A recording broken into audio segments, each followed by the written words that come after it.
Mafia Atiq के दफ्तर पर पहुंची है एबीपी गंगा की टीम और अतीक अहमद के दफ्तर की पड़ताल की। पहली बार अतीक के दफ्तर से लाइव रिपोर्टिंग, जहां मिला हथियारों का जखीरा वहां पहुंचा एबीपी गंगा। तो कल बड़ा एक्शन देखने को मिला अतीक के दफ्तर पर, वहां एबीपी गंगा की टीम पहुंची है।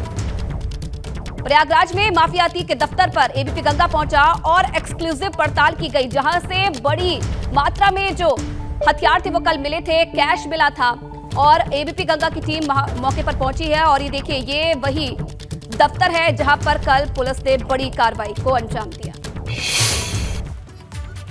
है कि बंद होने के बावजूद, विकास प्राधिकरण द्वारा गिराए जाने के बावजूद इस दफ्तर में तमाम जो है वो गलत काम होते थे, लोग रुकते थे। तो हम ऊपर की मंजिल पर चलते हैं और पड़ताल करते हैं कि आखिरकार अतीक अहमद के दफ्तर का जो ऊपर का हिस्सा है वो किस तरीके का है, वहाँ क्या कुछ होता था, किस तरीके की गतिविधियाँ होते थे और पुलिस इतने दिनों तक बेखबर क्यों रही। तो देखिए, सीढ़ी चढ़कर हम पहली मंजिल पर आ गए हैं और सबसे पहले दाहिनी तरफ चलते हैं। दाहिनी तरफ आपको बता दें कि ये किचन है। किचन में आप देख सकते हैं कि सामान रखा हुआ है और इससे साफ जाहिर होता है कि यहाँ पर कुछ लोग रहते थे, कुछ लोग खाना भी पकाते थे। और आप देखिए, ये सारे के सारे सामान यहाँ पर रखे हुए हैं। बिजली यहाँ पर कटी हुई है चूंकि कोई रहता नहीं था, लेकिन आप देखिए कि हीटर का इस्तेमाल यहाँ पर किया जाता था। और ये देखिए, यहाँ पर दूध रखा हुआ है, ताज़ा दूध नज़र आ रहा है, यानी पिछले 2-3 दिनों पहले ही इसे इस्तेमाल किया गया था। और ये आप देख सकते हैं कि रोटियां रखी हुई हैं। रोटियां भी देखकर ऐसा लग रहा है कि जैसे 2-3 दिन पहले ही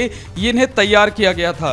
और उसके बाद देखिए, हम आगे के कमरे में चलते हैं और ये दिखाते हैं। देखिए, यहाँ पर अभी भी सोफे लगे हुए हैं, आराम से लोग यहाँ बैठते थे। और ये कपड़े ढेर सारे, ये जो पूरा आप कवर्ड देख रहे हैं लकड़ी का, ये यहाँ पर जो है कपड़े रखे हुए हैं और इसमें महिलाओं के भी कपड़े हैं, यानी कि जो लोग रहते थे उनके साथ महिलाएं भी यहाँ पर रहती थी। ये कपड़े, ये देखिए, ये साड़ी रखी हुई है, ये तमाम दूसरे कपड़े यहाँ पर रखे हुए हैं। और ये देखिए, ये लेटने का ये जो लिहाफ होता है, गद्दा होता है, वो रखा हुआ है। और ये देखिए, ये सोफ़े जो है, इन सोफ़ों पर लोग बैठते थे। सोफ़े साफ़ सुथरे हैं, इन पर एक भी धूल नहीं जमा है, इसका मतलब कि इन्हें इस्तेमाल किया जा रहा था। अब हम और अंदर चलते हैं, वो आपको दिखाते हैं कि यहाँ इस तरफ क्या कुछ कैसे होता था। ये देखिए, ये भी किचन का हिस्सा है, यहाँ भी कपड़े रखे हुए हैं, आप देख सकते हैं कि।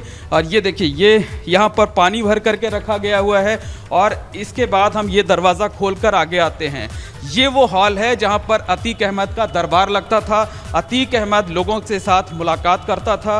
और देखिए, यहाँ पर अब बीएसपी का पोस्टर लगा हुआ है। अतीक अहमद की पत्नी शाइस्ता परवीन इसी साल 5 जनवरी को बीएसपी में शामिल हुई थी, उन्हें मेयर का उम्मीदवार बनाया गया था। इसका मतलब कि उसके बाद भी यहाँ पर गतिविधियाँ होती थी।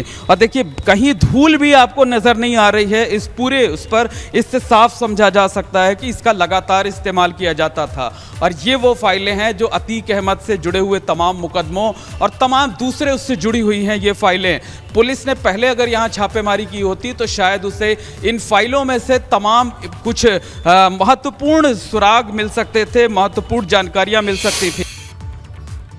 अतीक अहमद का ये जो दफ्तर है, ये उसके नाम के हिसाब से जो है तैयार कराया गया था। उसकी हनक यहाँ पर साफ तौर पर दिखाई देती है। और जो सूत्र हैं वो ये जानकारी दे रहे हैं, जो पुलिस से जुड़े हुए लोग हैं वो ये जानकारी दे रहे हैं कि दफ्तर का ये जो पीछे का हिस्सा था वो अतीक अहमद के टार्चर रूम के नाम से जाना जाता है। पीछे की तरफ 2 कमरे बनाए गए हैं, ये दोनों अतीक के टार्चर रूम थे।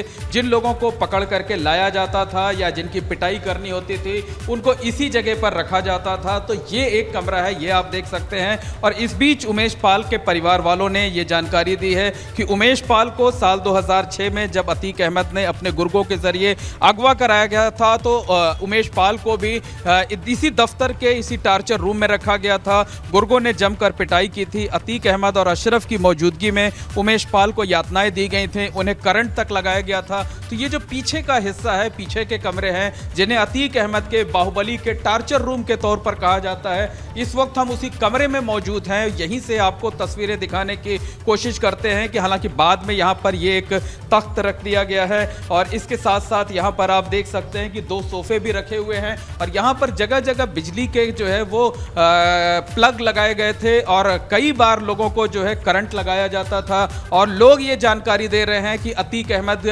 यहाँ पर उमेश पाल को भी उसने करंट लगाया था, करंट लगाकर उसे भी यातनाएं दी थी। तो जो अतीक अहमद का टार्चर रूम कहा जाता है वो टार्चर रूम यही है। आप देख सकते हैं कि किस तरीके से इसको एकदम मायावी अंदाज में जो है अतीक अहमद ने तैयार कराया था, और ऐसा लगता है कि खास तौर पर टॉर्चर देने के लिए ही ये 2 कमरे जो है वो तैयार कराए गए थे। तो टार्चर रूम के ठीक आगे का जो हिस्सा है, इसी कमरे से, इसी केबिन से, इसी चैम्बर से कल 72 लाख रुपए बरामद किए गए हैं, 10 पिस्टल बरामद की गई हैं, 112 कारतूस बरामद किए गए हैं। और ये 2 जो कमरे हैं, ये अतीक अहमद का चैम्बर होता था। वो आगे का चैम्बर है और ये पीछे का चैम्बर है। जो आम लोग होते थे, अतीक अहमद कई बार ये जो बाईं तरफ हॉल देख रहे हैं, इस हॉल में बैठ करके सुनवाई करता था, आम लोगों से मुलाकात करता था। जबकि जब कुछ खास लोग होते थे तो उनसे यहाँ अलग चैम्बर में बैठकर गुफ्तगू करता था। और जब कोई बहुत वीआईपी आता था, चाहे वो सियासत से जुड़ी शख्सियत हो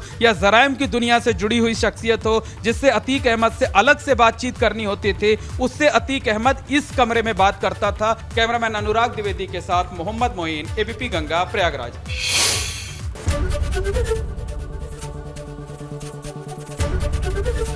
एबीपी गंगा, खबर आपकी, जुबान आपकी।